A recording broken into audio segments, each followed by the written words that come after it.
We have heard of wars and rumors of wars. Calamities are increasing, the so-called climate, environmental issue. We have seen wickedness increasing at a pace we have never witnessed before. Do you think that it is time for us, as Amos chapter 4 verse 12 tells us, to prepare to meet our God? Prepare for the Last Days, a devotional from the writings of Ellen G. White. 6 literal days. And God called the light day, and the darkness he called night, and the evening and the morning were the first day. Genesis 1 verse 5. What is sin? The transgression of the law. God denounces Babylon because she made all nations drink of the wine of the wrath of her fornication. This means that she has disregarded the only commandment which points out the true God and has torn down the Sabbath, God's memorial of creation. God made the world in 6 days and rested on the seventh, sanctifying this day and setting it apart from all others as holy to himself, to be observed by his people throughout their generations. But the man of sin, exalting himself above God, sitting in the temple of God, and showing himself to be God, thought to change times and laws. This power, thinking to prove that it was not only equal to God, but above God, changed the rest day, placing the first day of the week where the seventh should be. God has a controversy with the churches of today. They are fulfilling the prophecy of John. All nations have drunk of the wine of the wrath of her fornication. They have divorced themselves from God by refusing to receive his sign. They have not the spirit of God's true commandment-keeping people. And the people of the world, in giving their sanction to a false Sabbath, and in trampling under their feet the Sabbath of the Lord, have drunk of the wine of the wrath of her fornication.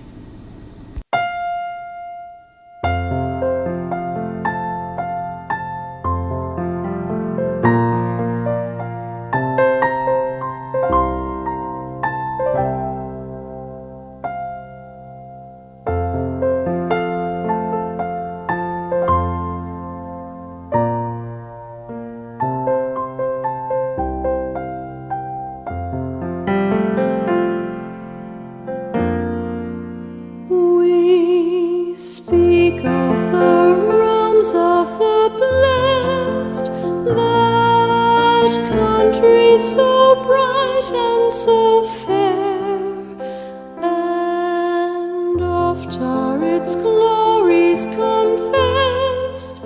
But what must it be to be there?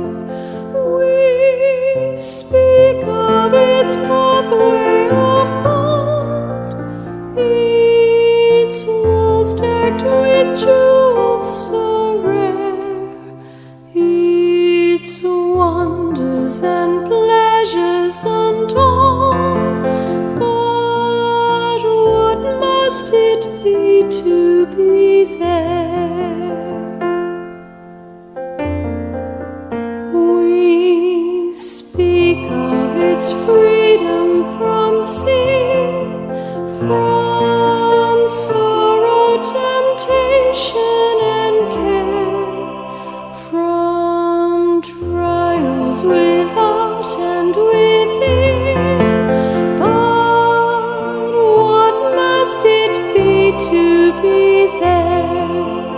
We speak of its service of love, of the robes which the glorified wear, of the church of the firstborn above.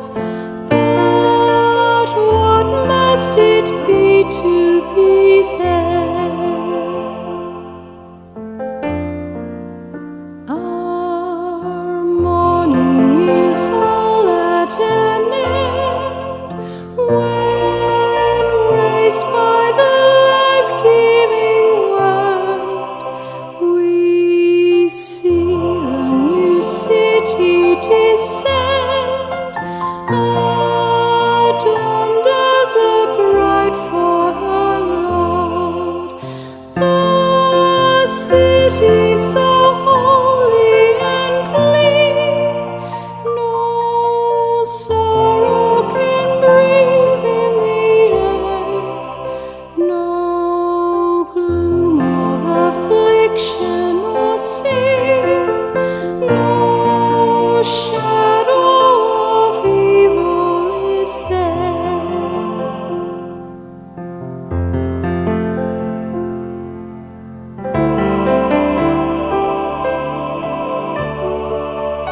Do thou midst temptation and war, for heaven my spirit prepare, and shortly I also shall know and feel what it is to be there. Then on the bright fields we shall roam, in glory celestial and fair, with saints and with angels at home, and Jesus himself will be there.